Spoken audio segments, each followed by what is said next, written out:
2페이지 3 보상 절차부터 시작하도록 하겠습니다. 이제 LH에서 보상 부분을 담당하고 있는데요. 저희 같은 경우에 이제 8월 21일자로 사업 승인 고시가 나고 이게 이제 현장 조사를 해서 현장에서 어떤 걸 보상해야 되는지 그 목록을 확정한 다음에 감정평가업자에게 이제 그 목록을 기초로 감정평가를 해서 그 금액을 이제 손실보상금으로 토지 소유자분이나 이제 뭐 기타 건축물이나 수목 소유자분들께 이제 통보를 해드립니다.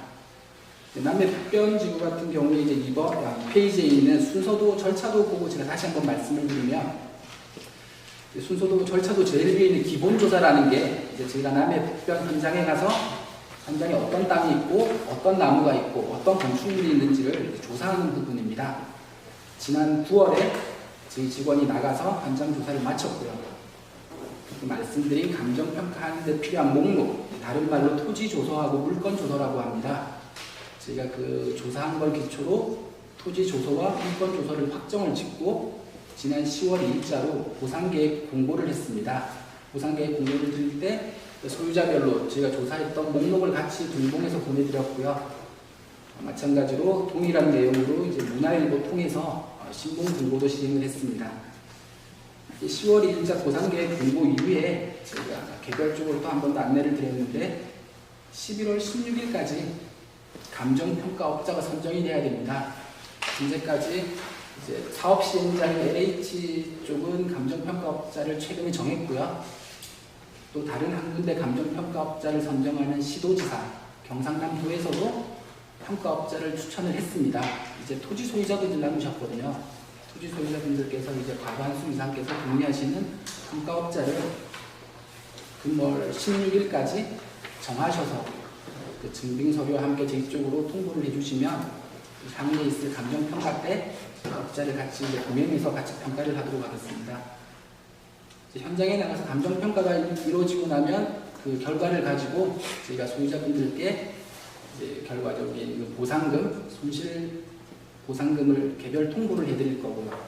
그 보상금에 대해서 이제 동의를 하시고 계약을 체결하시면 거기서 이제 보상 절차는 종료가 되고요. 그 보상금액에 대해서 이견이 있으시거나 다른 사유가 있으시면 이제 아래쪽에 나와 있는 절차도에 따라 수용재결, 이의재결, 행정소송까지 이제 절차가 진행될 수 있습니다. 수용재결이나 이의재결, 행정소송 부분은 제가 뒤쪽에서 다시 한번 말씀을 드리고요. 절차 관련해서 다시 한번 말씀드리고 싶은 거는 저희가 이제 기일이 있다 보니까 꼭 11월 16일까지 소유자분들께서 좀 의견을 합치셔가지고 평가업자 좀 선정해서 저희 쪽으로 통보 좀 해주십사 부탁의 말씀을 다시 한번 드리겠습니다. 네, 다음 3페이지입니다. 이제 말씀드린 대로 감정평가업자가 선정이 되면 이제 어떻게 보상을 하고 뭘 보상을 하는지 부분에 대해서 나와 있는데요. 관련법에 따라 토지보상법과 감정평가 및 감정평가에 관한 법률에 의해서 평가는 진행이 되게 되고요. 이 남해북변지구 같은 경우에는 크게 토지, 건축물, 수목이 이제 추가되어 있습니다. 이제 토지 보상 같은 경우는 다른 보상도 마찬가지지만 아까 먼저 말씀드렸던 것처럼 사업 시행자가 정한 평가업자, 경상남 도지사가 추천한 평가업자, 그리고 소유자분들께서 추천해 주신 평가업자, 세 군데 감정평가업자가 동일한 물건을 평가를 해서 그 평가 금액을 산술평균, 그러니까 나누기 3을 해서 최종적으로 보상금이 확정이 되게 됩니다. 토지 같은 경우에는 실제 현실적인 이용 상황과 일반적인 이용 방법을 객관적 상황으로 기준해서 평가를 하게 되고요. 일시적인 이용 상황이나 토지주의 주관적인 가치는 반영이 어렵습니다.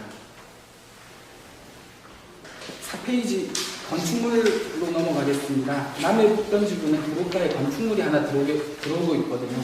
이 건축물 부분은 건축물의 특성이나 이전의 난이도 이런 걸 종합적으로 고려해서 평가를 하게 되고요.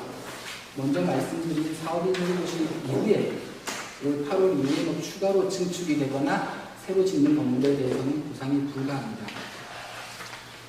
세 번째 나와 있는 부분은 나무입니다. 과수나 수익수. 과수, 수익수 마찬가지로 기본적으로 이제 물건의 보상은 이전비입니다. 당초 있던 위치에서 다른 곳으로 옮길 때 드는데 소요되는 비용을 감정평가를 통해서 금액을 내게 되고요. 그 옮기는 데 드는 비용이 실제로 그걸 사는 비용보다 과해지는 경우, 그런 경우에 취득비로 평가를 하게 됩니다. 역시 건물하고 마찬가지로 아까 말씀드렸던 대로 종류나 이전의 난이도 고려해서 평가를 하게 됩니다. 방금 말씀드렸던 토지, 건축물, 나무, 이 경우는 이제 감정평가업자가 평가를 해서 이제 나오는 보상금이고요. 네 번째로 나와 있는 농업손실보상이라는 것은 이제 평가업자가 감정을 하는 건 아니고 통계청에서 나와 있는 단위 경작 면적당 농작물 총수입이라는 통계치를 가지고 제가 농지에 한해서 실제 농사를 지은 그 농민께 보상해드리는 일종의 간접보상입니다. 2018년 기준으로 이제 제곱미터당 2,165원이거든요. 그걸 2년치를 이제 보상해드리다 보니까 실제 이제 농지에서 농사를 지셨던 농민 같은 경우에 제곱미터당 4,330원에 해당하는 금액을 먼저 말씀드린 토지나 나무 보상과는 별도로 농업손실 보상을 받으실 수 있습니다.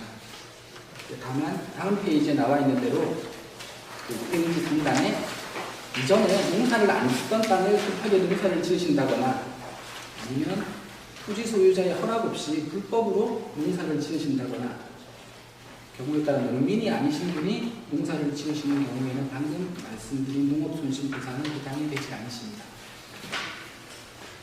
다음 잔여지 보상입니다. 이건 앞서 말씀드린 보상과는 조금 성격을 달리하는 거고요. 방금 말씀드린 보상이라는 것은 지금 사업지구 안에 편입된 땅, 나무, 건축물에 대한 보상이었다면 이 잔여지 보상 같은 경우에는 내 땅이 일부만 공익사업에 편입이 되고 일부가 남게 됐는데 이 남은 땅으로는 종래의 목적을 다할 수 없다. 이런 경우에 토지 소유자께서 사업 시행자에게 LH에게 내 땅을 사달라고 청구하시면 저희가 이제 그 땅이 정말 종래 목적대로 사용이 불가한지를 검토해서 매수 적부 여부를 결정해서 알려드리게 됩니다. 아래쪽에 나와 있는 예시인데요. 대지인데 집을 지을 수 없다거나 농지인데 농사를 지을 수 없다거나 아니면 기존에는 길이 있었는데 공익사업으로 인해 가지고 진출이 불가한 경우 이런 것이 대표적인 잔여지 매수 청구 사유가 될 수 있습니다. 6페이지로 넘어가겠습니다. 6페이지는 보상금 지급 시기와 방법입니다. 보상금 지급 시기는 이제 제가 통보해드린 보상금을 이제 수령을 하시고 실제 계약이 체결되면 등기이전이 완료된 이후에 보상금을 지급해드립니다. 실제 보상 계약을 맺고 등기이전이 된 이후 항상 한 15일 정도가 소요가 됩니다. 15일 정도 소요가 되고 이후 저희가 이제 제공해 주신 계좌 이체 방법으로 보상금을 지급해드리게 되는데 다만 그 해당 토지에 근저당이라든지 지상권이라든지 압류가 있는 경우에는 먼저 그 권리가 말소가 돼야 됩니다. 먼저 말소가 불가한 경우에는 동시에 말소할 수 있는 서류를 저희 쪽으로 주시게 되면 보상계약이 정상적으로 진행이 될 수 있습니다. 말씀드린 보상금은 전액 현금 지급 형태로 진행이 될 예정이고요. 동사업지구에는 여타 지구에서 시행하는 채권 보상은 시행하지 않을 계획에 있습니다. 다음 이제 세금 부분입니다. 6번 보상 관련 세제인데요.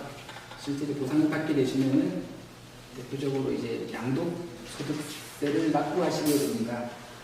양도소득세는 8년 이상 자격농지 같은 경우에는 재경 제청하신 농민 같은 경우에는 8년 이상 자격농지가 되시면 이제 100% 1억 원 한도에서 감면을 받으실 수가 있고요.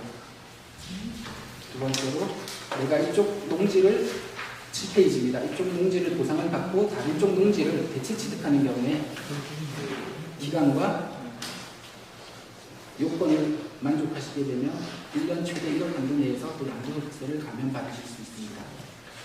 이제 공익사업의 이제 편입됨으로 인해 가지고 보상을 받으신 부분에 대해서는 세 번째 나와 있는 보상을 받은 데 대한 그 양도소득세 감면이라고 보시면 되는데, 이건 이제 10%, 현재는 10%에 한해서 그 보상금 양도소득세 부분을 감면을 받으실 수 있습니다. 이상 양도소득세였고요. 다음은 취득세입니다. 취득세는 이제 토지 소유자께서 토지를 보상받으시고 그 돈으로 다른 부동산을 구입하실 때 일정 요건을 만족하시면 대체 취득한 부동산에 대해서는 취득세를 이제 100% 감면해드리는 내용입니다. 내가 2억을 보상을 받고 2억짜리 땅을 취득하게 되면 그 2억짜리 땅에 대한 취득세는 100% 감면이 됩니다. 세 번째 말씀드리는 부분은 농어촌 특별세인데요. 농어촌 특별세는 이제 양도소득세는 이제 비록 감면 받으셨지만 세액 감면 부분에서 양도소득세를 감면 받으신 부분에 20%는 이제 부득이 농어촌 특별세를 내야 된다는 부분을 다시 한번 말씀드리고 있습니다. 다음 페이지 넘어가겠습니다. 먼저 제가 절차에서 말씀드렸던, 나중에 말씀드리겠다고 했던 수용재결, 이의재결, 행정소송입니다. 저희가 감정평가를 해서 통보해드린 금액 이제 수긍을 하시고 원만히 계약이 체결이 되면 서로 간에 원만히 진행이 될 수가 있는데, 보상 금액이나 이런 부분 등에 대해서 이견이 있는 경우에는 부득이 수용 재결 절차에 들어가게 됩니다. 수용 재결은 LH가 신청을 하게 되는데요. 이제 첫 번째 나와 있는 재결 신청의 청구라는 건 사업 시행자인 LH가 재결 신청을 해달라고 소유자분들께서 LH 쪽으로 요청하시는 내용이고요. 이런 요청이 있으시면 또는 요청이 없으시더라도 저희가 그 땅을 취득해야 되는 필요성이 있게 되면 나에 있는 수용 재결 절차에 들어가게 됩니다. 사업 시행자가 재결 절차에 들어가게 되면 재결 절차는 국토해양부, 국토교통부 산하에 있는 중앙토지수용위원회에서 관장을 하고 있습니다. 특정 땅이 취득이 안 됐는데 이 땅이 취득이 안 된 이유가 이제 뭔지를 봐가지고 토지 소유자분께서 이제 감정평가 금액이 불합리하다 이런 의견을 내시게 되면 중앙토지수용위원회에서 결국 이제 이 땅이 취득 못된 사유는 감정평가 금액이다 이렇게 보게 되고, 그렇게 되면 이제 당초에 사업 시행자하고 같이 했던 감정평가와 상관없이 별도의 감정평가업자 두 군데를 선정해서 중앙토지수용위원회에서 다시 한번 감정평가를 하게 됩니다. 그 금액으로 수용 재결이 떨어지게 되고요. 이렇게 수용 재결이 떨어진 결과를 다시 한번 소유자분들께 안내해 드리게 됩니다. 이후에 이렇게 수용 재결을 통해서 나온 그 보상금에 대해서도 좀 수긍이 안 되는 부분이 있다. 이런 경우에는 이제 재결일로부터 30일 내지 60일 안에 이의재결 또는 행정소송을 통해서 다시 한번 이제 토지 소유자분의 권리를 구제받으실 수 있는 불복 절차가 관련법에 정해져 있습니다. 이상 8페이지였고요. 지금 9페이지에 준비한 부분은 참고 자료입니다. 내년부터 바꾸게 되는 장기보유 특별공제 부분이거든요. 쉽게 말씀드리면 기존에 10년간 제가 땅을 소유하고 있었다고 하면 기존에 30% 감면을 받던 것을 내년이 되면 20%로 10%가 감소가 됩니다. 저희가 약간 올해 급하게 서두르는 이유도 연말 이전에 보상금을 수령하시겠다는 의사가 있으신 분은 장기보유 특별공제에서 혹시 불이익이 없으시도록 이거는 아마 도움이 되고자 좀 일정 단축이나 이런 부분에서 협조를 그간에 많이